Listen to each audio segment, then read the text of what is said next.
ನಾಲ್ಕನೇ ತರಂಗ. ನಿನ್ನಿನ ದಿವಸ ನಾವು ಏನು ನೋಡ್ಕೊಂಡ್ ಬಂದೇವಪ್ಪ ಅಂತ ಕೇಳಿದ್ರೆ 205ನೇ ಅಂಕದಲ್ಲಿ ಪ್ರಮಾತ ಮೊದಲಾದ 4 ಚೇತನಗಳ ಸ್ವರೂಪವು ಯಾವ ಪ್ರಕಾರ ಅಂತಃಕರಣವು ಆಭಾಸ ಸಹಿತವಾಗಿರುವುದು ಅದರಂತೆ ಅಂತಃಕರಣದ ವೃತ್ತಿಯಾದರೂ ಕೂಡ ಆಭಾಸ ಸಹಿತವಾಗಿಯೇ ಇರುತ್ತದೆ. ಸಾಭಾಸ ವೃತ್ತಿ ವಿಶಿಷ್ಟ ಚೇತನವು ಪ್ರಮಾಣ ಚೇತನವೆಂದು ಹೇಳಲ್ಪಡುತ್ತದೆ.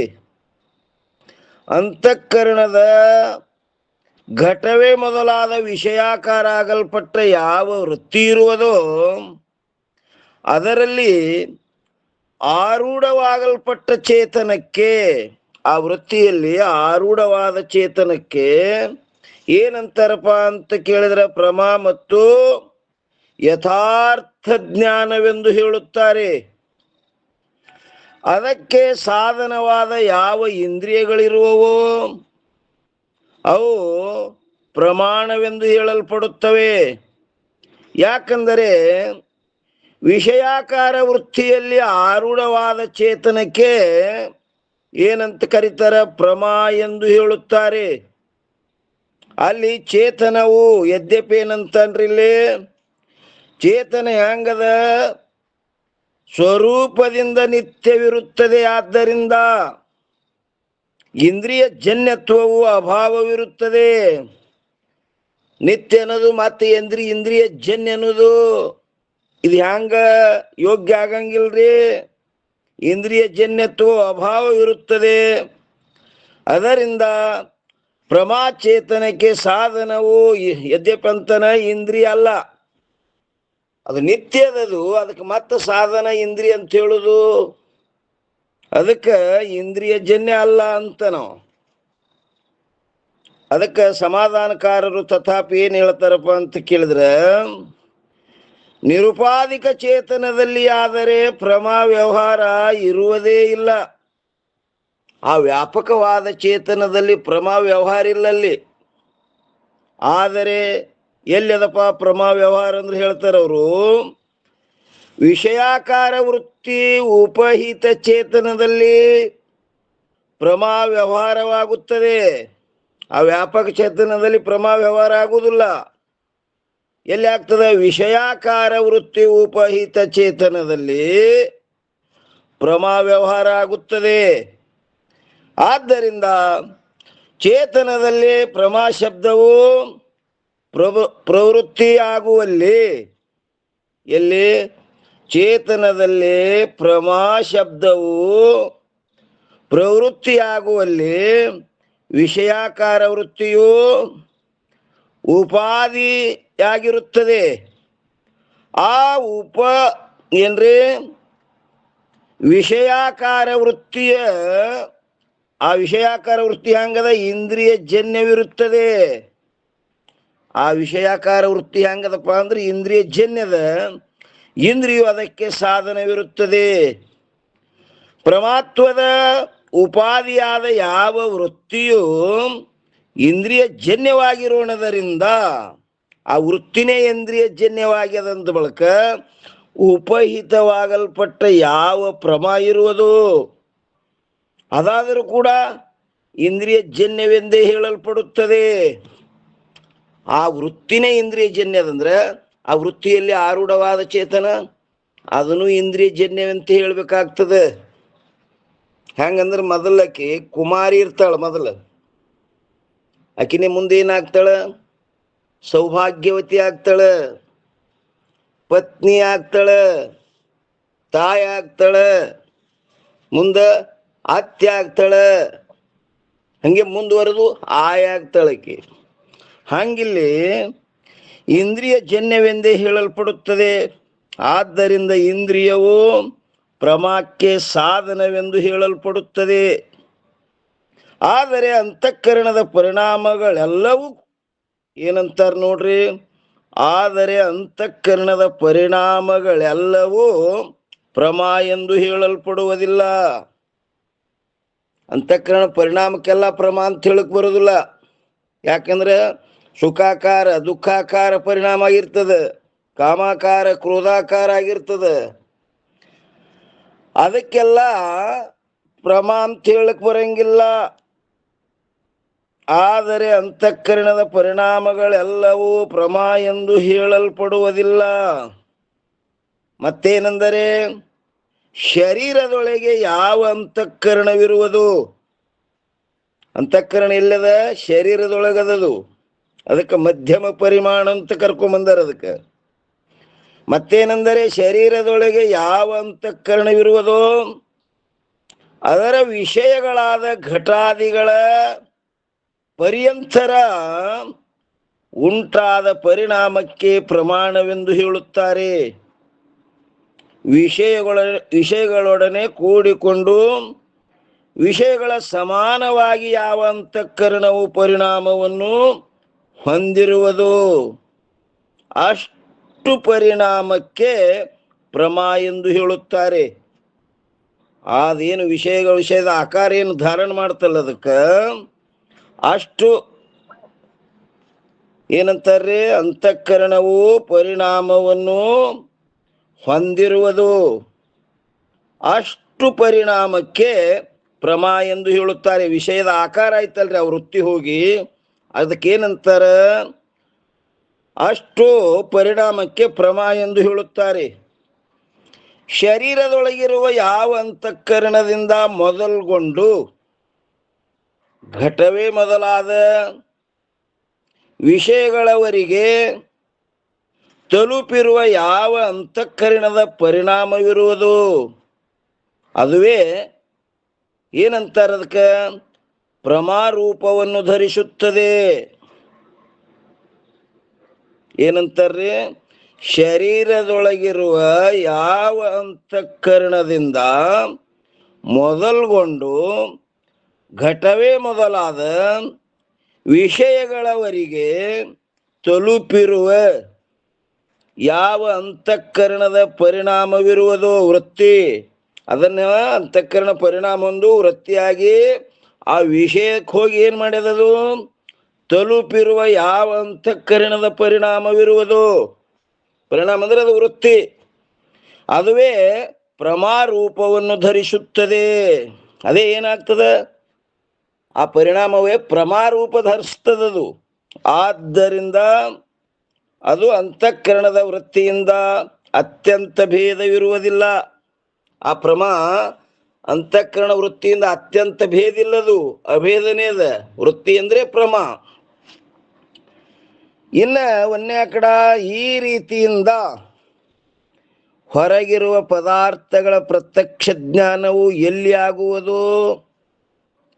ಅಲ್ಲಿ ಅಂತಃಕರಣದ ವೃತ್ತಿಯು ಹೊರಗೆ ಹೋಗಿ, ಇದು ಹೊರಗೆ ಘಟಾದಿಗಳ ಜ್ಞಾನ ಹೆಂಗ ಆಗ್ತದ ಅನ್ನೋದ್ರ ಬಗ್ಗೆ ಹೇಳಿದ್ರು ಇಲ್ಲಿ ತನ.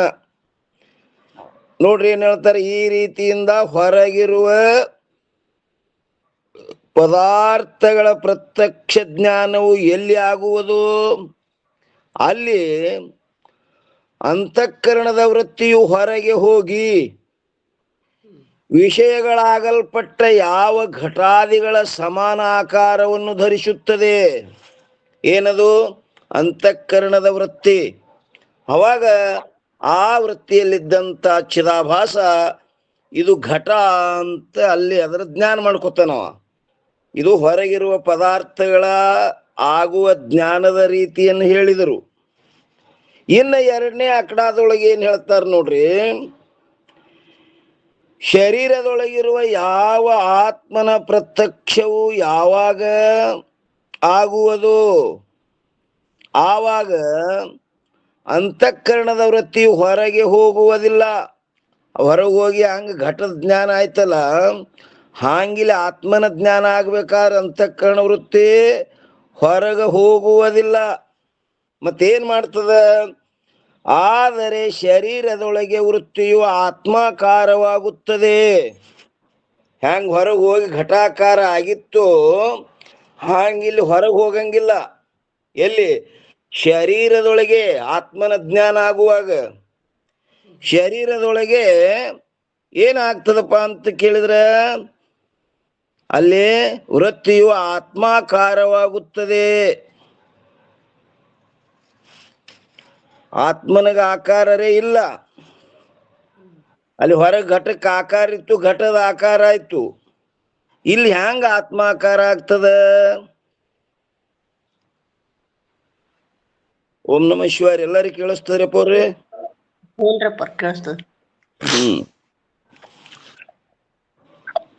ವೃತ್ತಿಯು ಆತ್ಮಾಕಾರವಾಗುತ್ತದೆ ಅಂತ ಹೇಳಿದ್ರು ನಿಶ್ಚಲದಾಸರು. ಹಂಗಾಗ್ತದ್ರಿಮ್ಮ? ಅದೇ ರೀ ಆಕಾರ ಇಲ್ಲ, ಹೆಂಗ ಅದಕ್ಕೆ ಇಲ್ಲಿ ಹೊರಗೆ ಇಲ್ಲಿ ತನ ಆನಂದ ಸ್ಥಿತಿನೇ ಆಕಾರಪ್ಪರ, ಅಲ್ಲಿ ತನ್ನ ಸ್ವರೂಪದ ಆನಂದ ಸ್ಥಿತಿನೇ.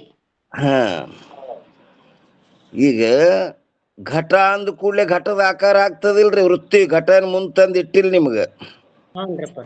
ಮನಿ ಅಂದ ಕೂಡಲೇ ಮನಿ ಆಕಾರ ಆಗ್ತದ, ಹೊಲ ಅಂದ ಕೂಡಲೇ ಹೊಲದ ಆಕಾರ ಆಗ್ತದ. ಯಾಕಂದ್ರ ಅವಕ್ಕೆಲ್ಲ ಆಕಾರ ಆಗ್ತದ ವೃತ್ತಿ ಅಂದ ಕೂಡಲೇ. ಇಲ್ಲಿ ಆತ್ಮಾಕಾರ ಹೆಂಗ ಆಗ್ತದಪ್ಪ ಅಂತ ಕೇಳಿದ್ರೆ, ಇವೆಲ್ಲ ಹೊರಗಿನ ಪದಾರ್ಥಗಳು ಅವೆಲ್ಲ ಆಕಾರ ಸಹಿತದವ. ಆ ಶಬ್ದ ಉಪಯೋಗ ಮಾಡಿದ ಕೂಡಲೇ ಆ ಶಬ್ದದ ಆಕಾರ ಆಗ್ತದ ವೃತ್ತಿ. ಇಲ್ಲಿ ಆಕಾಶ ಅಂದ ಕೂಡಲೇ ಆಕಾಶದ ಆಕಾರ ಆಗ್ತದಿಲ್ರಿ? ಏನಾಗಲ್ರಿ?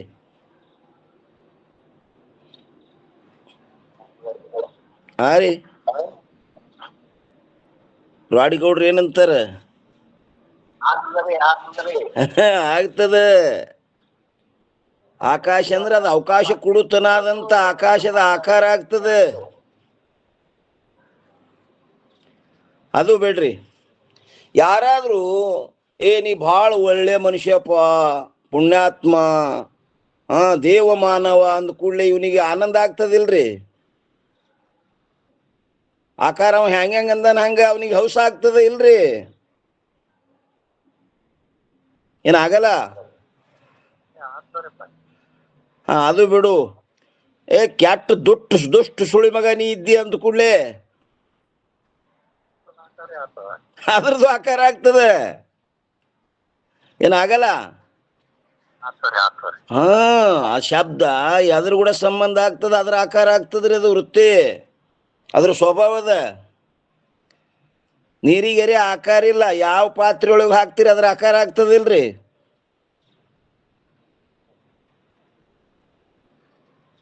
ನೀರಿಗೆ ಆಕಾರ ಇಲ್ಲ, ಪಾತ್ರೆ ಅದ್ರಾಗ ಹಾಕ್ತಿರಿ ಅದ್ರ ಆಕಾರ ಆಗ್ತದಿಲ್ಲ? ಆಗ್ತದ. ಹಂಗಿಲ್ಲಿ ಆತ್ಮಾಕಾರ ಹೆಂಗ ಆಗ್ತದಪ್ಪ ಅಂತ ಕೇಳಿದ್ರೆ, ಆತ್ಮನ ಲಕ್ಷಣಗಳದಾವ ನೋಡ್ರಿ. ಸತ್ ಚಿತ್ ಆನಂದ ನಿತ್ಯ ಪೂರ್ಣ ಅಂತ. ಸತ್ ಅಂದ ಕೂಡಲೇ ಸತ್ತದ ಆಕಾರ ಆಗ್ತದಿಲ್ರಿ? ತ್ರಿಕಾಲ ಬಾಧ್ಯ ವಸ್ತು ಸತ್ತು ಅಂತ ಇಂಥದಾದ ಅನ್ನೋದು ಆಕಾರ ಆಗ್ತದಲ್ಲಿ.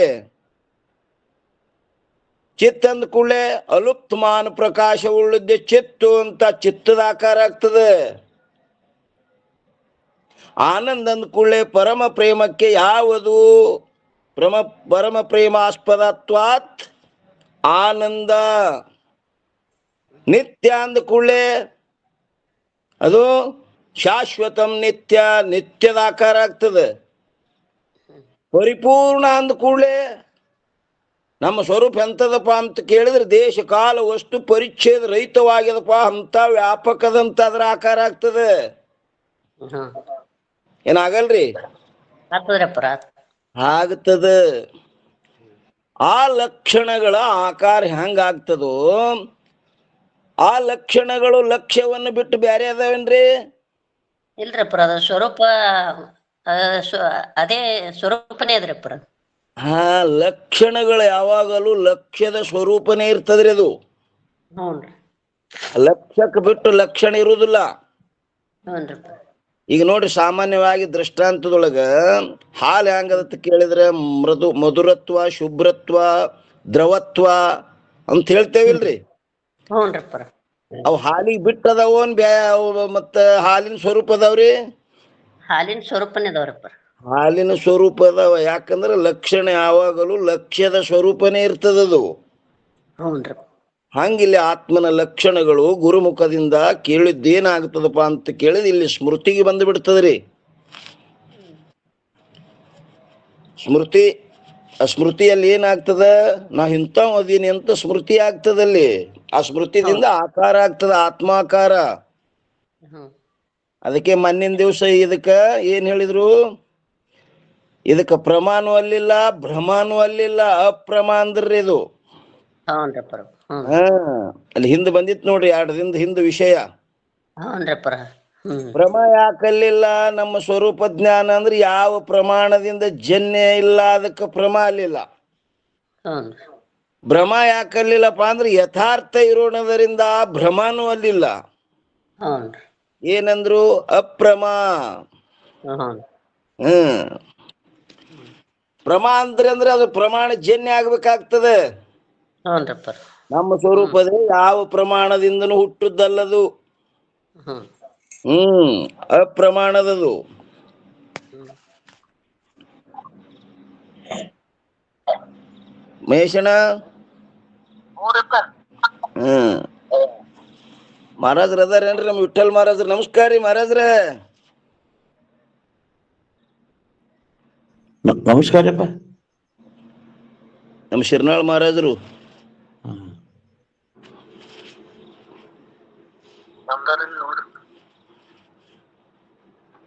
ಬಂದಿಲ್ಲೇನ್ರಿ?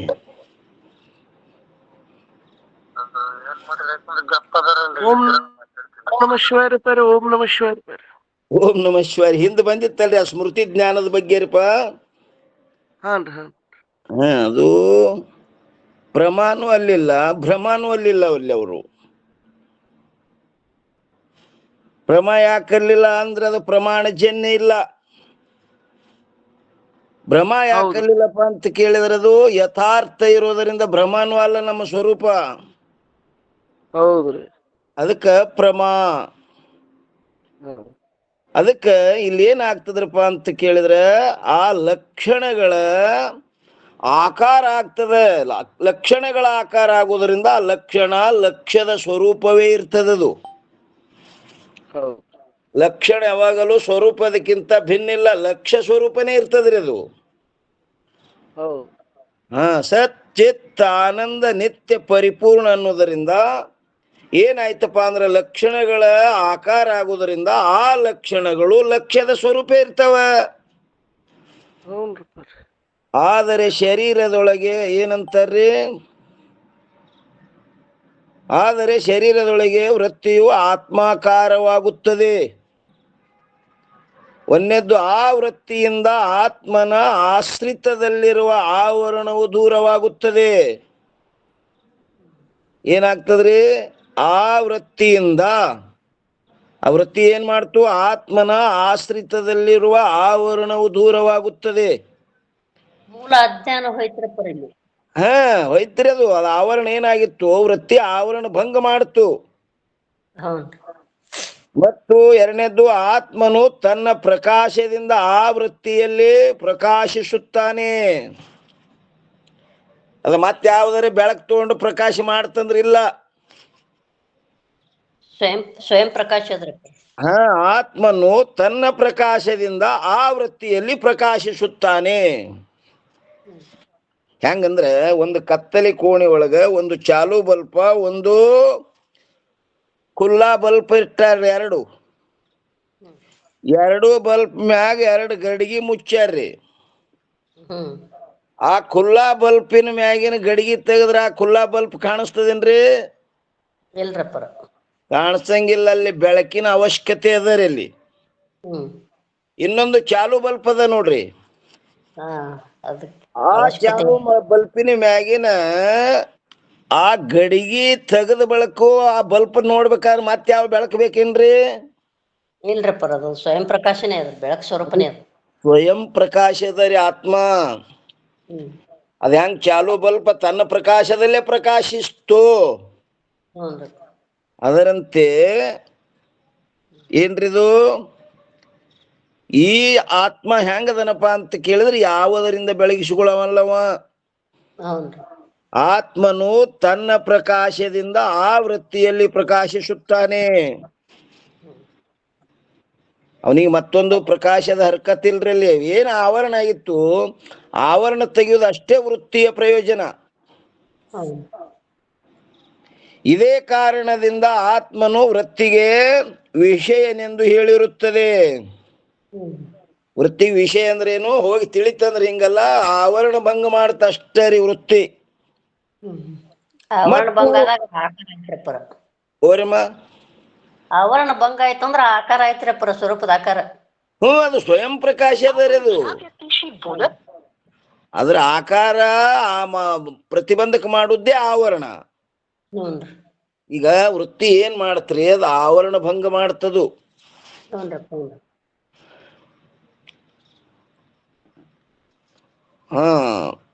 ಏನಂತಾರೆ, ಆತ್ಮನು ತನ್ನ ಪ್ರಕಾಶದಿಂದ ಆ ವೃತ್ತಿಯಲ್ಲಿ ಪ್ರಕಾಶಿಸುತ್ತಾನೆ. ಇದೇ ಕಾರಣದಿಂದ ಆತ್ಮನು ವೃತ್ತಿಗೆ ವಿಷಯನೆಂದು ಹೇಳಿರುತ್ತದೆ. ಮತ್ತು ಚಿದಾಭಾಸ ರೂಪವಾದ ಯಾವ ಫಲರೂಪ ವೃತ್ತಿ ಇರುವುದೋ ಅದಕ್ಕೆ ಆತ್ಮನು ವಿಷಯನಲ್ಲ. ಆ ಚಿದಾಭಾಸಗೆ ಫಲ ಅಂತಾರ್ರಿ. ಎಲ್ಲಿ ಹೊರಗಿನ ಘಟಪಟ ಆದಿ ಜ್ಞಾನ ಆಗ್ಬೇಕಾದ್ರ ಚಿದಾಭಾಸನಿಗೆ ಆಗ್ತದ್ರಿ. ಅದು ಜೀವನಿಗೆ ಆಗ್ತದ. ಆದ್ರೆ ಇಲ್ಲಿ ಆತ್ಮನ ಪ್ರತ್ಯಕ್ಷ ಆಗುವಾಗ ಆ ಚಿದಾಭಾಸನ ಕೆಲಸ ಇಲ್ರಿ. ಇಲ್ಲಿ ಚಿದಾಭಾಸ ಏನಾಗ್ತಾನಪ್ಪ ಅಂತ ಕೇಳಿದ್ರೆ, ಸೂರ್ಯನ ಮುಂದೆ ಹಿಡಿದ ಚಿಮಣಿಯಂತೆ ಲೋಪ ಆಗಿ ಹೋಗ್ತದ ಅವನ ಪ್ರಕಾಶ. ಇಲ್ಲಿ ಆತ್ಮನ ಎದುರಿಗೆ ಅವನ ಕಣ್ಣು ಕುಗ್ತವ್ರಿ, ಅವ ಏನಾಗ್ತಾನ, ಲೋಪ ಆಗಿ ಹೋಗ್ತಾನಲ್ಲಿ. ಹೆಂಗ ಸೂರ್ಯನ ಪ್ರಕಾಶದ ಎದುರಿಗೆ ಚಿಮಣಿ ಹಿಡಿದ್ರ ಆ ಚಿಮಣಿ ಬೆಳಕ್ ಹೆಂಗ ಲೋಪ ಆಗಿ ಹೋಯ್ತು, ಹಂಗಿಲ್ಲಿ ಆತ್ಮನ ಎದುರಿಗೆ ಚಿದಾಭಾಸಂದ ಇಲ್ಲ ಐತ್ರಿ, ಇಲ್ಲಿ ಲೋಪ ಆಗಿ ಹೋದವ.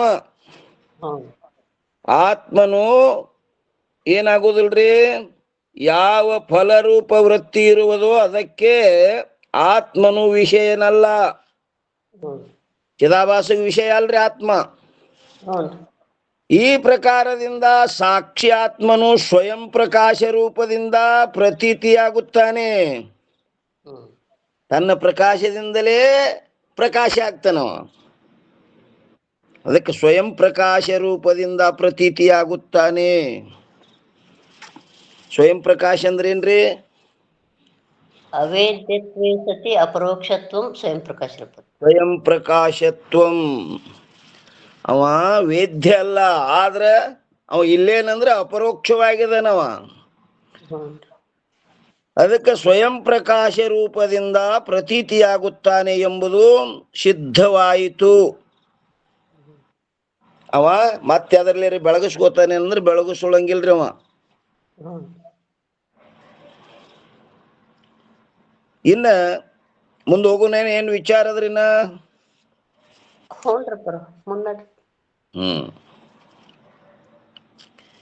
ಇನ್ನು 206ನೇ ಅಂಕದಲ್ಲಿ ಏನ್ ಮಾಡ್ತಾನ್ರಿ, ಮತ್ತು ಪ್ರಶ್ನೆ ಮಾಡ್ತಾನ ಶಿಷ್ಯ. ಯಾರು ಉತ್ತಮ ಅಧಿಕಾರಿಯಾದ ತತ್ವದೃಷ್ಟಿ ಏನ್ ಮಾಡ್ತಾನ್ರಿ? 206ನೇ ಅಂಕದಲ್ಲಿ ಪ್ರಶ್ನೆ, ಇಂದ್ರಿಯ ಸಂಬಂಧವಿಲ್ಲದೆ ಅಹಂ ಬ್ರಹ್ಮ ಈ ಜ್ಞಾನವು ಪ್ರತ್ಯಕ್ಷವಾಗುವುದು ಹೇಗೆ ಸಂಭವಿಸುತ್ತದೆ? ಏನಂತಾರ ನೋಡಿ ಪ್ರಶ್ನೆ, ಇಂದ್ರಿಯ ಸಂಬಂಧವಿಲ್ಲದೆ ಅಹಂ ಬ್ರಹ್ಮ ಈ ಜ್ಞಾನವು ಪ್ರತ್ಯಕ್ಷವಾಗುವುದು ಹೇಗೆ ಸಂಭವಿಸುತ್ತದೆ? ನಾನು ಬ್ರಹ್ಮ ಸ್ವರೂಪ ಅನ್ನೋದು ಇಂದ್ರಿಯ ಇಲ್ದೆ ಹೆಂಗ ಆಗ್ತದಂತಾರ ಅಪ್ಪರವ್ರು. ಇಂದ್ರಿಯ ಬೇಕಲ್ರಿ, ಇಂದ್ರಿಯ ಇಲ್ದೆ ಹೆಂಗ ಅದು ಆಗ್ತದ? ಅದಕ್ಕೆ ಏನಂತಾರಿಲ್ಲಿ ತತ್ವದೃಷ್ಟಿ ವಾಚ್ ದೋಹಾ, इंद्रिय के संबंध भिन्न अहम ब्रह्म यह ज्ञान कैसे होए प्रत्यक्ष प्रभु मोको कहो बखान. ಈ 117 ದೋಹಾದ ಅರ್ಥ ಏನ್ ಹೇಳ್ತಾರ ಅಂದ್ರ, ಸರ್ವ ಏನಂತಾರ್ರಿ, ಸಮರ್ಥನಾದ ಹೇ ಗುರುದೇವ. ಪ್ರಭುಕಲ್ಲಿ ಏನು ವಿಶೇಷಣ ಕೊಟ್ರಂದ್ರ, ಸರ್ವ ಸಮರ್ಥನಾದ ಹೇ ಗುರುದೇವ. ಆ ಪ್ರಭು ಅನ್ನೋದಕ್ಕೆ ಎಷ್ಟು ಇದು ಕೊಟ್ಟು ನೋಡಿ ವಿಶೇಷಣ ಏನು, ಸರ್ವ ಸಮರ್ಥನಾದ ಹೇ ಗುರುದೇವ. ಇಂದ್ರಿಯಕ್ಕೆ. ಅಂದ್ರೆ ಇಂದ್ರಿಯಗಳ ಸಂಪರ್ಕವಿಲ್ಲದೆ ನಾನು ಬ್ರಹ್ಮಸ್ವರೂಪನಿರುತ್ತೇನೆ ಎಂಬ ಈ ಜ್ಞಾನವು ಪ್ರತ್ಯಕ್ಷವು ಹೇಗೆ ಆಗುತ್ತದೆ ಎಂಬುದನ್ನು ನನಗೆ ವಿಸ್ತಾರವಾಗಿ ಹೇಳಿರಿ. ನನಗದು ತಿಳಿಯಲಾಗ್ಯದ. ಇಂದ್ರಿಯ ಸಂಬಂಧ ಇಲ್ಲದೆ ಅದು ಆಗಂಗಿಲ್ಲ, ಆಗ್ತದಂತ ನೀವು ಅಂತೀರಿ. ಹೆಂಗಾಗ್ತದ? ಟೀಕಾ ನೋಡ್ರಿ ಏನಂತಾರ್ರಿ. ಬ್ರಹ್ಮನ ಅಪರೋಕ್ಷ ಜ್ಞಾನದಿಂದ ಸಕಲ ಅವಿದ್ಯೆಯ ಜಾಲವು ನಾಶವಾಗುವುದೇ ಹೊರತು ಪರೋಕ್ಷ ಜ್ಞಾನದಿಂದಲ್ಲ. ಸಕಲ ಅವಿದ್ಯೆ ಜಾಲ ಎದರಿಂದ ನಾಶ ಆಗ್ತದ? ಅಪರೋಕ್ಷ ಜ್ಞಾನದಿಂದ ಸಕಲ ಅವಿದ್ಯೆಯ ಜಾಲವು ನಾಶವಾಗುವುದೇ ಹೊರತು ಪರೋಕ್ಷ ಜ್ಞಾನದಿಂದಲ್ಲ ಇಲ್ರಿ, ಇದೊಂದ್ ತಿಂಗಳ ಕೇಳೋದಿ ಎಂಬುದನ್ನು ಪ್ರಯತ್ನ ಪೂರ್ವದಲ್ಲಿ ಮಾಡ್ಬೇಕಲ್ಲಕತ್ತೀನ್ರಿ ಹೇಳಿತ್ತು. ಅದನ್ನು ಹೇಳ್ಕೊಂಡ್ ಬಂದಿರಿ, ನಾನು ಕೇಳಿನಿ. ನಿಮಗ್ ಕೇಳಲ್ಲ ನಾ ಅದರಲ್ಲಿ ಶಂಕ ಮಾಡುತ್ತಾನೆ. ಬರೋಬರಿ. ನಮ್ಮಲ್ಲೆಲ್ಲ ಏನ್ ಮಾಡ್ತಾನ? ಬ್ರಹ್ಮಜ್ಞಾನವು ಪ್ರತ್ಯಕ್ಷವಾಗುವುದು ಸಂಭವಿಸುವುದಿಲ್ಲ. ಬ್ರಹ್ಮಜ್ಞಾನ ಪ್ರತ್ಯಕ್ಷ ಆಗುವುದು ಸಂಭವಿಸಲ್ಲ. ಇಂದ್ರಿಯ ಜನ್ಯ ಇತ್ತಂದ್ರೆ ಅದು ಪ್ರತ್ಯಕ್ಷ ಆಗ್ತದೆ. ಜಯ ಮಂಗಲಂ ಜಯ ನಮ ಪಾರ್ವತಿ ಪತಿ. ಅಂದ್ರೆ ಈಗ ಉತ್ತಮಾಧಿಕಾರಿ ತತ್ವದೃಷ್ಟಿ ಯಾವ ನ್ಯಾಯಶಾಸ್ತ್ರದ ಅನುಸಾರವಾಗಿ ಶಂಕ ಮಾಡ್ಲಕತ್ತಾನೆ. ಶರಣರಿಗೆ ಶರಣು ಶರಣಾರ್ಥಿ. ಅವ್ರೇನಂದಾರ? ಇಂದ್ರಿಯ ಸನ್ನಿಕರ್ತಾರ್ಥ ಏನ್ರಿ? ಇಂದ್ರಿಯಾರ್ಥ ಸನ್ನಿಕರ್ಷ ಜ್ಞಾನಂ ಪ್ರತ್ಯಕ್ಷ ಅಂತ ಲಕ್ಷಣ ಮಾಡ್ಯಾರ್ರಿ ಅವರು. ಇಂದ್ರಿಯಾರ್ಥ ಸನ್ನಿಕರ್ಷ ಜ್ಞಾನಂ ಪ್ರತ್ಯಕ್ಷ ಜ್ಞಾನ ಅಂತ ಪ್ರತ್ಯಕ್ಷ ಜ್ಞಾನಕ್ಕೆ ಲಕ್ಷಣ ಅದ್ರಿ ಅವ್ರದ್ದು. ಯಾರ್ದ್ರಿ? ನೈಯಾಯಿಕರದು ಲಕ್ಷಣ. ಏನ್ ಮಾಡಿದ್ರಿ ಅವರು? ಇಂದ್ರಿಯ ಸನ್ನಿಕರ್ಷ ಜ್ಞಾನ, ಇಂದ್ರಿಯಾರ್ಥ ಸನ್ನಿಕರ್ಷ ಜ್ಞಾನಂ ಪ್ರತ್ಯಕ್ಷ ಜ್ಞಾನ. ಯಾರ್ದು ಇದು? ನೈಯಾಯಿಕರ ಲಕ್ಷಣ ರೀ ಇದು. ಅಂದ್ರೆ ಇಂದ್ರಿಯ ಜನ್ಯದಿಂದ ಅಂದ್ರೆ ಇವರು ಪ್ರತ್ಯಕ್ಷ ಪ್ರಮಾಣ ಒಪ್ಪಿಕೊಂಡ್ರಪ್ಪ, ಪ್ರಮಾಣದಿಂದನೇ ಅಂತ. ಹಾ, ಇಂದ್ರಿಯಾರ್ಥ ಸನ್ನಿಕರ್ಷ ಜ್ಞಾನಂ ಪ್ರತ್ಯಕ್ಷ ಜ್ಞಾನ ಅಂತ ಅದು ಜ್ಞಾನಕ್ಕೆ ಲಕ್ಷಣ ಮಾಡಿದ್ರು ಅವ್ರು. ಪ್ರತ್ಯಕ್ಷ ಜ್ಞಾನದ ಲಕ್ಷಣ. ನಮ್ಮ ವೇದಾಂತಿಗಳು ಪ್ರತ್ಯಕ್ಷ ಜ್ಞಾನ ಎದಕ್ಕಂತಾರ್ರಿ? ಹೊರಗಿನ ವ್ಯವಹಾರಕ್ಕೆ ಪ್ರತ್ಯಕ್ಷ ಜ್ಞಾನ ಅಂದ್ರಪ್ಪ ಅವರು. ಏನ್ ಕಣ್ಣಿನಿಂದ ಏನು ಪ್ರಮಾಣ ಏನು ಹೊರಗೆ ಗೋಚಾರ ಆಗ್ತದ ಅದು ಪ್ರತ್ಯಕ್ಷ ಜ್ಞಾನ ಅಂದ್ರಪ್ಪ. ಹಾ, ನೈಯಾಯಿಕರ ಮಾತದು. ಇಂದ್ರಿಯಾರ್ಥ ಸನ್ನಿಕರ್ಷ ಜ್ಞಾನಂ ಪ್ರತ್ಯಕ್ಷ ಜ್ಞಾನ ಅಂತ ಅವರು ಪ್ರತ್ಯಕ್ಷ ಜ್ಞಾನದ ಲಕ್ಷಣ ಮಾಡ್ಯಾರ. ನಮ್ಮ ವೇದಾಂತಿಗಳು ಪ್ರತ್ಯಕ್ಷ ಜ್ಞಾನ ಎದಕ್ಕಂತಾರ್ರಿ? ಅಪರೋಕ್ಷ ಜ್ಞಾನನೇ ಪ್ರತ್ಯಕ್ಷ ಅಂತಾರ. ಹಾ, ಅದೇ ಪ್ರತ್ಯಕ್ಷ ಅಂದ್ರು ಅಪರೋಕ್ಷ ಅಂದ್ರು ಒಂದ ಆಯ್ತಲ್ಲ, ಪರ್ಯಾಯ ಆಯ್ತದು. ಲಕ್ಷಣ ಏನ್ರಿ ಅದ್ರದ್ದು? ಲಕ್ಷಣ ಏನ್? ಓಂ ನಮಃ ಶಿವಾಯರಪ್ಪರ. ಹೇಳ್ರಮ್ಮ. ಸಚ್ಚಿದಾನಂದ ರೂಪ ಬ್ರಹ್ಮವು ನಾನೇ ಎಂಬ ಯಾವ ತಿಳುವಳಿಕೆ ಉಂಟು ಅದು ಅಪರೋಕ್ಷ ಜ್ಞಾನರಪ್ಪರ. ಅಪರೋಕ್ಷ ಜ್ಞಾನ.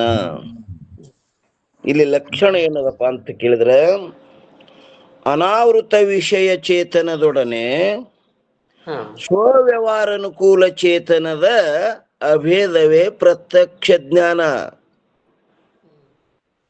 ನಮ್ಮ ವೇದಾಂತಿಗಳು ಮಾತ್ರ ಇದು. ಅನಾವೃತ ವಿಷಯ ಚೇತನದೊಡನೆ ಸ್ವವ್ಯವಹಾರ ಅನುಕೂಲ ಚೇತನಗಳ ಅಭೇದವೇ ಪ್ರತ್ಯಕ್ಷ ಜ್ಞಾನ. ಅಪ್ಪಾರಿ ನಮ್ಮದಕ್ಕ ಅವ್ರದಕ್ಕೆ ಏನ್ ವ್ಯತ್ಯಾಸ ಐತ್ರಿ? ಪ್ರತ್ಯಕ್ಷ ಜ್ಞಾನ. ಅಪ್ಪಾರಿ ಹೇಳ್ರಿಪ್ಪ. ಈ ನೈಯಾಯಿಕರ ಪ್ರತ್ಯಕ್ಷ ಜ್ಞಾನಕ್ಕೂ ವೇದಾಂತಿಗಳ ಪ್ರತ್ಯಕ್ಷ ಜ್ಞಾನಕ್ಕೆ ಏನ್ ವ್ಯತ್ಯಾಸ ಐತೆ?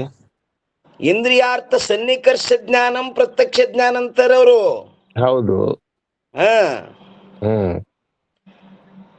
ಇವರು ನಮ್ಮ ವೇದಾಂತಿಗಳೇನಂತಾರ? ಅನಾವೃತ ವಿಷಯ ಚೇತನದೊಡನೆ ಸ್ವವ್ಯವಹಾರ ಅನುಕೂಲ ಚೇತನದ ಅಭೇದವೇ ಪ್ರತ್ಯಕ್ಷ ಜ್ಞಾನ. ಏನ್ರಿ? ಇದ್ರಿಗೆ ಏನ್ ಕಣ್ಣಿಗೆ ಕಾಣಿಸ್ತದ ಅದು ಪ್ರತ್ಯಕ್ಷ ಅಂತಾರ ಅವರು. ಅಂದ್ರೆ ಇದ್ರಿಗೆ ಕಂಡುದಲ್ಲ, ಇಂದ್ರಿಯಕ್ಕೆ ಸನ್ನಿಕರ್ಷವಾದದ್ದು ಪ್ರತ್ಯಕ್ಷ. ಇದು ಇಂದ್ರಿಯಗಳಿಗೂ ಒಂದೇ ಅಲ್ಲ, ಕಣ್ಣಿಗಷ್ಟೇ ಅಲ್ಲ. ಇಂದ್ರಿಯ ಅರ್ಥ, ಇಂದ್ರಿಯ ಅರ್ಥ ಎರಡೂ ಸನ್ನಿಕರ್ಷ ಜ್ಞಾನಂ. ಅದಕ್ಕೆ ಪ್ರತ್ಯಕ್ಷ ಜ್ಞಾನ ಅಂತಾರ್ರಿ ಅವರು. ನಮ್ಮ ವೇದಾಂತಿಗಳು ಅದನ್ನು ಒಪ್ಪುದಿಲ್ಲ. ಅಲ್ಲಿ ವಿಷಯ ಚೇತನ ಮತ್ತು ವೃತ್ತಿ ಚೇತನಗಳ ಅಭೇದವೇ ಪ್ರತ್ಯಕ್ಷ ಜ್ಞಾನ ಏನ್ರಿ. ಆ ನೈಯಾಯಿಕರ ಮತಾನುಸಾರವಾಗಿ ಉತ್ತಮಾಧಿಕಾರಿಯಾದ ತತ್ವದೃಷ್ಟಿ ಇಲ್ಲಿ ಏನ್ ಮಾಡ್ಲಿಕತ್ತಾನ? ಶಂಕ ಮಾಡ್ಲಿಕತ್ತಾನ. ಶಂಕ ಏನ್ ಮಾಡ್ತಾನಪ್ಪ ಅಂತ ಕೇಳಿದ್ರೆ, ಬ್ರಹ್ಮನ ಜ್ಞಾನವು ಪ್ರತ್ಯಕ್ಷವಾಗುವುದು ಸಂಭವಿಸುವುದಿಲ್ಲ. ಓಂ ನಮ ಶಿವಾಯರಪ್ಪರ ಅದನ್ನ ವೇದಾಂತಿಗಳದ ಇನ್ನೊಂದ್ ಸ್ವಲ್ಪ ಲಕ್ಷಣ ಹೇಳ್ರಿ ಅದನ್ನ. ವೇದಾಂತಿಗಳ ಲಕ್ಷಣ ನೋಡ್ರಮ್ಮ, ಅನಾವೃತ ವಿಷಯ ಚೇತನದೊಡನೆ ಸ್ವವ್ಯವಹಾರಾನುಕೂಲ ಚೇತನಗಳ ಅಭೇದವೇ ಪ್ರತ್ಯಕ್ಷ ಜ್ಞಾನ.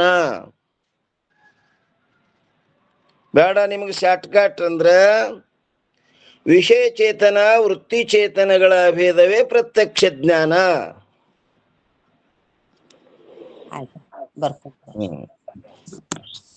ಯಾಕಂದರೆ ಪ್ರತ್ಯಕ್ಷ ಜ್ಞಾನವು ಇಂದ್ರಿಯ ಜನ್ಯವಿರುತ್ತದೆ. ಪ್ರತ್ಯಕ್ಷ ಜ್ಞಾನ ಇಂದ್ರಿಯ ಜನ್ಯ. ಇದು ಮೊಬೈಲ್ ಅದ, ಇದು ವ್ಯಾಸಪೀಠ ಅದ, ಇದು ಗ್ರಂಥ ಅದ ಅನ್ನೋದು ಇದು ಹೆಂಗ ನೋಡ್ರಿ? ಪ್ರತ್ಯಕ್ಷ ಅದಿಲ್ಲ ಇದು.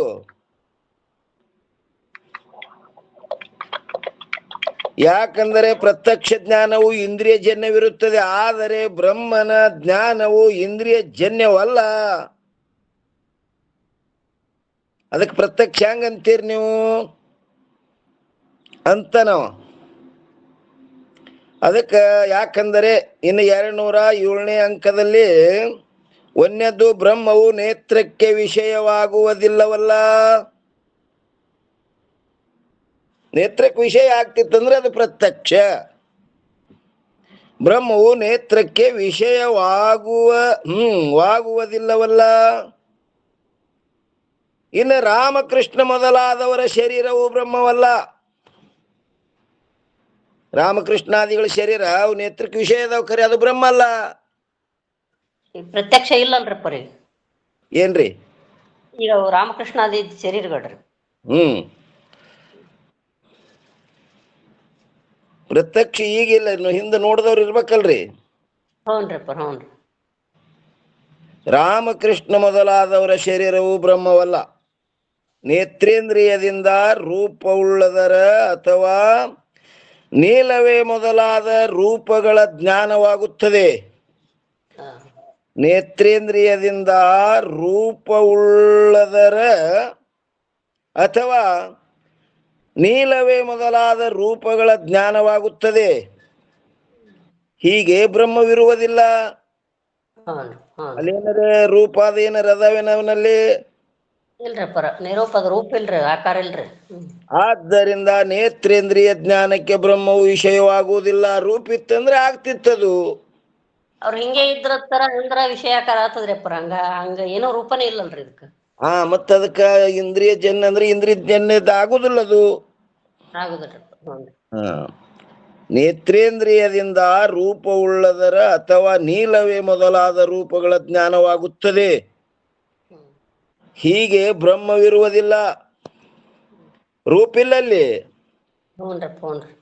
ಯಾಕಂದ್ರೆ ಶಬ್ದ ಸ್ಪರ್ಶ ರೂಪಂ ಅವ್ಯಯ ಅಂತ ಶ್ರುತಿ ಅದ ಅದಕ್ಕೆ. ಅಲ್ಲಿ ಶಬ್ದ ಇಲ್ಲ, ಸ್ಪರ್ಶ ಇಲ್ಲ, ರೂಪ ಇಲ್ಲ, ರಸ ಇಲ್ಲ, ಗಂಧ ಇಲ್ಲ. ರೂಪ ಇತ್ತಂದ್ರೆ ನೇತ್ರ ತಿಳಿತಿತ್ತು. ನೇತ್ರೇಂದ್ರಿಯದಿಂದ ರೂಪವುಳ್ಳದರ ಅಥವಾ ನೀಲವೇ ಮೊದಲಾದ ರೂಪಗಳ ಜ್ಞಾನವಾಗುತ್ತದೆ. ಹೀಗೆ ಅಲ್ಲಿ ಅವ್ರು ಹೇಳ್ಯಾರ ಪುರಾಣದಾಗ ರಾಮಕೃಷ್ಣಾದಿಗಳು ದೇವ್ರಂತ ಹೇಳ್ಯಾರಲ್ಲ, ಮತ್ತ ನೀವು ಪ್ರತ್ಯಕ್ಷ ಐತಲ್ಲ ಆತನ್ರಿ.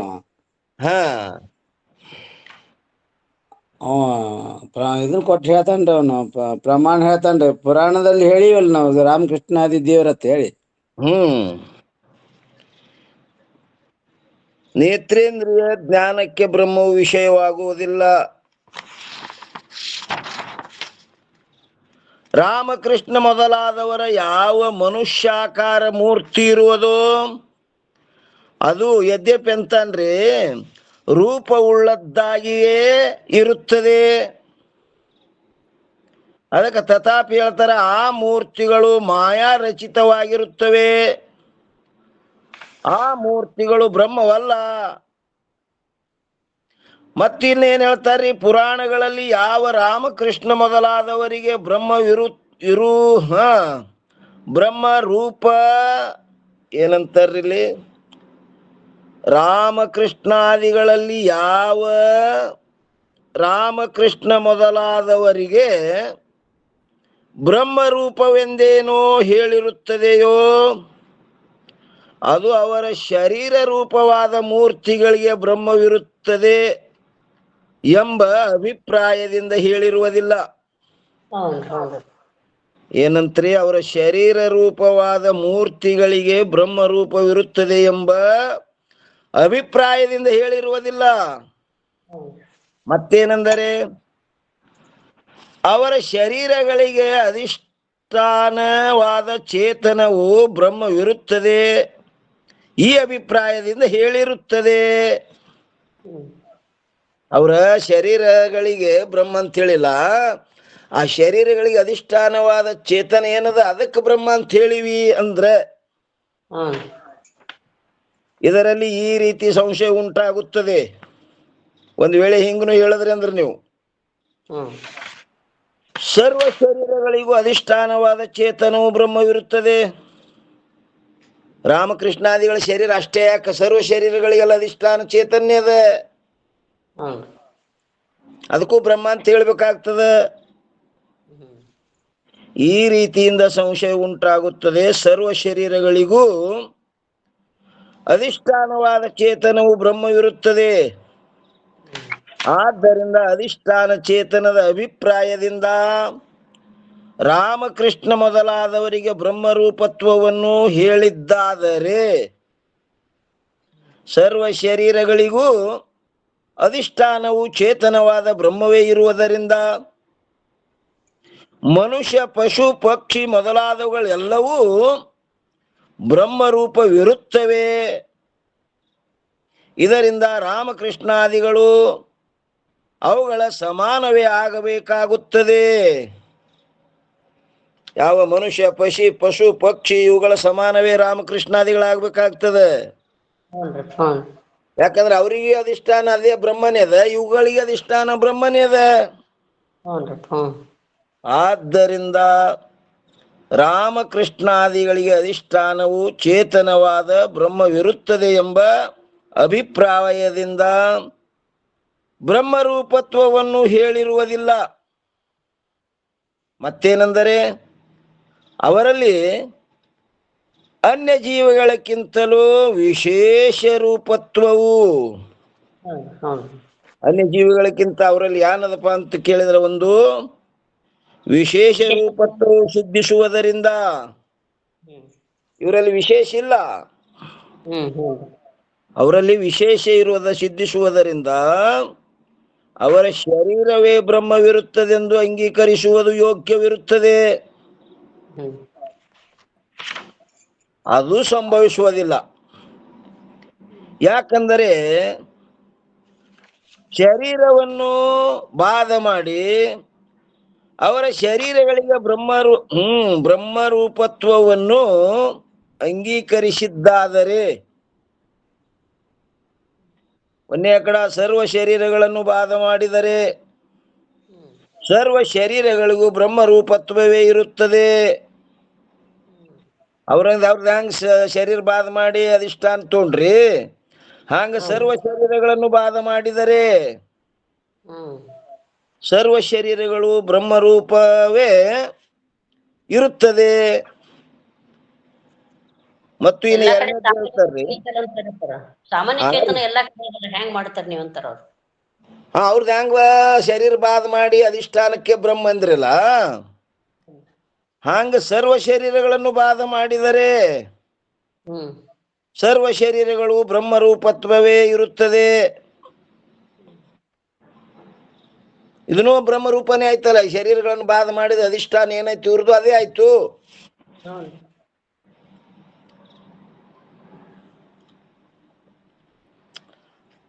ಬಾಧ ಮಾಡಲಾರದೆ ಇದ್ದದ್ದಾದರೆ ಅನ್ಯ ಶರೀರಗಳಂತೆ ಹಸ್ತಪಾದಾದಿಗಳ ಅವಯವ ಸಹಿತ ರೂಪವುಳ್ಳ ಕ್ರಿಯಾವುಳ್ಳ ಶರೀರವು ನಿರವಯವ ನಿರೂಪ ಅಕ್ರಿಯವಾದ ಬ್ರಹ್ಮದೊಡನೆ ಅಭೇದವಾಗುವುದು ಸಂಭವಿಸುವುದಿಲ್ಲ. ಆದ್ದರಿಂದ ರಾಮಕೃಷ್ಣಾದಿಗಳ ಎಲ್ಲ ಶರೀರಗಳು ಬ್ರಹ್ಮವಲ್ಲ. ಆದರೆ ಎಷ್ಟು ಭೇದವಿರುತ್ತದೆ. ಏನದಪ್ಪ ಅಂತ ಕೇಳಿದ್ರೆ, ಒಂದೇ ಕಡ ಜೀವರುಗಳ ಶರೀರಗಳು ಪುಣ್ಯ ಪಾಪಗಳ ಆಧೀನವಿರುತ್ತವೆ. ಜೀವರುಗಳ ಶರೀರ ಹೆಂಗಾಗ್ಯದಪ್ಪ ಅಂತ ಕೇಳಿದ್ರೆ ಪುಣ್ಯ ಪಾಪಗಳ ಆಧೀನವಿರುತ್ತದೆ. ಇನ್ನೆರಡನೇದ್ದು ಭೂತಗಳ ಕಾರ್ಯವಿರುತ್ತವೆ. ಜೀವರುಗಳ ಶರೀರ ಹೆಂಗವ? ಪುಣ್ಯ ಪಾಪ ಅಧೀನದ ಮತ್ತು ಭೂತಗಳ ಕಾರ್ಯ ಅದ. ಇದು ಸ್ಥೂಲ ಶರೀರ ಇದು ತತ್ವದಿಂದ ಕೂಡ್ಯದಲ್ರಿಪ್ಪರ ಭೂತಗಳಿಗೆ ಕಾರ್ಯದಿಂದ. ಮತ್ತು ಮೂರನೇ ಆಕಡ ಏನ್ ಹೇಳ್ತಾರ್ರಿ? ಜೀವರಿಗೆ ದೇಹಾದಿ ಅನಾತ್ಮ ಪದಾರ್ಥಗಳಲ್ಲಿ ಅವಿದ್ಯೆಯ ಬಲದಿಂದ ಅಹಂಕಾರ ಮಮಕಾರಗಳ ಅಧ್ಯಾಸವಿರುತ್ತದೆ. ಯಾರಿಗೆ? ಜೀವಿಗಳಿಗೆ. ಆಚಾರ್ಯರ ಉಪದೇಶದಿಂದ ಅಧ್ಯಾಸವು ನಿವೃತ್ತಿಯಾಗುತ್ತದೆ. ಮತ್ತು ಇನ್ನು ಒಂದೇ ಕಡ ರಾಮಕೃಷ್ಣಾದಿಗಳ ಶರೀರಗಳು ತಮ್ಮ ಸ್ವತಃ ಪುಣ್ಯ ಪಾಪಗಳಿಂದ ರಚಿತವಾಗಿರುವುದಿಲ್ಲ. ಅವ್ರ ಶರೀರಗಳು ತಮ್ಮ ಸ್ವಂತ ಪುಣ್ಯ ಪಾಪಗಳಿಂದ ರಚಿತ ಆಗ್ಯಾವೇನಂದ್ರ ಇಲ್ಲ. ಮತ್ತು ಭೂತಗಳ ಕಾರ್ಯವೂ ಅಲ್ಲವು. ರಾಮಕೃಷ್ಣಾದಿಗಳ ಶರೀರ ಭೂತಗಳ ಕಾರ್ಯ ಅದಾವೇನಂದ್ರೆ ಭೂತಗಳ ಕಾರ್ಯನೂ ಅಲ್ಲ. ಮತ್ತೇನೆಂದರೆ ಒಂದೇ ಕಡ ಹೇಗೆ ಸೃಷ್ಟಿಯ ಆದಿಯಲ್ಲಿ ಪ್ರಾಣಿಗಳ ಕರ್ಮಗಳು ಪರಿಪಕ್ವವಾಗಿ ಯಾವಾಗ ಭೋಗ ಕೊಡಲು ಸಮ್ಮುಖವಾಗುತ್ತದೆಯೋ ಆವಾಗ ಆಪ್ತ ಕಾಮನಾದ ಈಶ್ವರನಲ್ಲಿಯೂ ಕೂಡ ಪ್ರಾಣಿಗಳ ಕರ್ಮಾನುಸಾರವಾಗಿ ನಾನು ಜಗತ್ತನ್ನು ಉತ್ಪತ್ತಿ ಮಾಡುತ್ತೇನೆ ಎಂಬ ಸಂಕಲ್ಪ ಉಂಟಾಗುತ್ತದೆ. ಎದರದಿಂದ್ರಿ? ಇದು ಎಲ್ಲ ಜೀವಗಳ ಪುಣ್ಯ ಕರ್ಮ ಪರಿಪಕ್ವ ಆದಾಗ್ರಪ್ಪರ. ಪರಿಪಕ್ವವಾಗಿ ಅವನಿಗೆ ಒತ್ತಡ ಕೊಟ್ಟು ನಮಗ ಭೋಗ ಕೊಡು ಅಂತ ಹೇಳ್ರಿ. ನೋಡ್ರಿ ಏನಂತಾರ ಒಂದೇ ಕಡ ಹೇಗೆ ಸೃಷ್ಟಿಯ ಆದಿಯಲ್ಲಿ ಪ್ರಾಣಿಗಳ ಕರ್ಮಗಳು ಪರಿಪಕ್ವವಾಗಿ ಹಣ್ಣಾದು ಯಾವಾಗ ಭೋಗ ಕೊಡಲು ಸಮ್ಮುಖವಾಗುತ್ತದೆಯೋ ಆವಾಗ ಆಪ್ತ ಕಾಮನಾದ ಈಶ್ವರನಲ್ಲಿಯೂ ಕೂಡ ಪ್ರಾಣಿಗಳ ಕರ್ಮಾನುಸಾರವಾಗಿ ಅವ್ರ ಕರ್ಮಾನುಸಾರವಾಗಿ ನಾನು ಜಗತ್ತನ್ನು ಉತ್ಪತ್ತಿ ಮಾಡುತ್ತೇನೆ ಎಂಬ ಏನಾಯ್ತು ಸಂಕಲ್ಪ ಉಂಟಾಗುತ್ತದೆ. ಆ ಸಂಕಲ್ಪದಿಂದ ಜಗತ್ತಿನ ಉತ್ಪತ್ತಿ ರೂಪ ಸೃಷ್ಟಿ ಉಂಟಾಗುತ್ತದೆ. ಏಕೋಹಂ ಬಹುಶಃ ಅಂದಲ್ರಿ ಪರ ಪರಿಪಕ್ವಾದಾಗ್ರಿ ಪ್ರಜೆಗಳಾಗಲಿ ಅಂತ. ಹೇಗೋ ಹಾಗೆ ಸೃಷ್ಟಿಯಾದ ನಂತರದಲ್ಲಿಯೂ ಕೂಡ ನಾನು ಜಗತ್ತಿನ ಪಾಲನವನ್ನು ಮಾಡುತ್ತೇನೆ ಎಂದು ಈಶ್ವರನಿಗೆ ಸಂಕಲ್ಪ ಉಂಟಾಗುತ್ತದೆ. ಆ ಸಂಕಲ್ಪದಿಂದ ಜಗತ್ತಿನ ಪಾಲನವಾಗುತ್ತದೆ.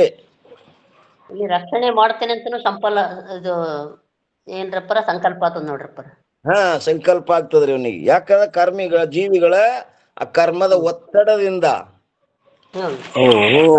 ಮಗನ್ ಲಗ್ನ ಮಾಡ್ಲಿಲ್ಲ ಅಂದ್ರೆ ಊರಾಗ ಮಂದಿ ಆಡ್ಕೋತಾರ ಅವಂಗ. ಮತ್ತೆ ಏನೋ ಬೈತಾರ ಅವನಿಗೆ. ಎಲ್ಲರ ಒತ್ತಡದ ಮೇರೆಗೆ ಅವ ಲಗ್ನ ಆಗ್ತಾನ. ಏನ್ ಮಾಡ್ತಾನ್ರಿ ಅಂದ.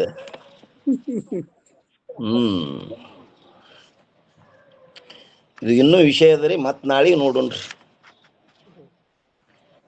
ಇಲ್ಲೇ ಪರ್ಯಂತರ ಸದ್ಗುರುಗಳ ಕೃಪಾಶೀರ್ವಾದದಿಂದ ನಡೆದು ಬಂದ ವಿಷಯ.